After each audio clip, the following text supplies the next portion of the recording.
নীলফামারীতে যে কয়টি কুমারপাড়া রয়েছে তার মধ্যে সবচেয়ে বড় কাশিরাম ইউনিয়নের কুমারপাড়া। এখানে কয়েকশো পরিবার মাটির দিয়ে নানা রকমের খেলনা ও তৈজসপত্র তৈরি করে জীবিকা নির্বাহ করে। বিস্তারিত জানাতে সেখানে আছেন রিপোর্টার সাকির হোসেন বাদল। সরাসরি যাচ্ছি তার কাছে। আমি এই মুহূর্তে আছি নীলফামারীর সৈয়দপুরের চওড়া পালপাড়ায়। শত বছরের মৃৎশিল্পের ঐতিহ্যবাহী এই পাড়ায় প্রায় 1000 লোকের বসবাস। একসময় এই পালপাড়াটি শত শত কারিগর এবং ক্রেতাদের পদচারণায় এটি মুখরিত থাকত।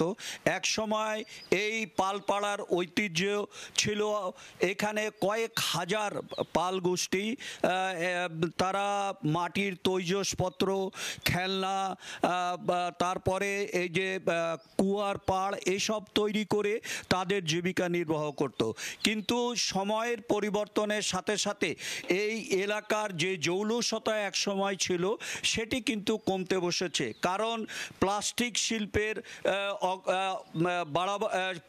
শিল্পের অগ্রসরতা এবং আধুনিকতার ছোঁয়া লেগে এই মাটির শিল্পের কদর কিন্তু দিন দিন কমে যাচ্ছে। তারপরেও এই পালপাড়ার প্রায় 1000 খানেক পরিবার এখনও তাদের ঐতিহ্য ধরে রেখেছে এবং তারা এখনও এই মাটির তৈজসপত্র তৈরি করে তাদের সংসার তৈরি করছে।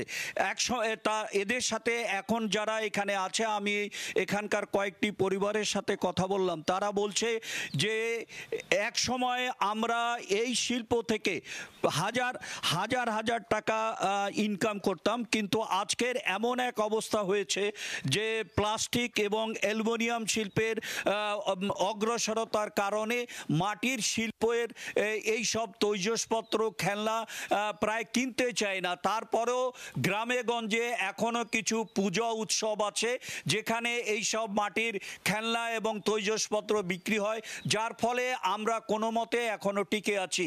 এই ছিল নীলফামারীর সৈয়দপুরের চওড়া পালপাড়া থেকে আমার কাছে সর্বশেষ। আমরা সরাসরি যুক্ত ছিলাম নীলফামারীতে।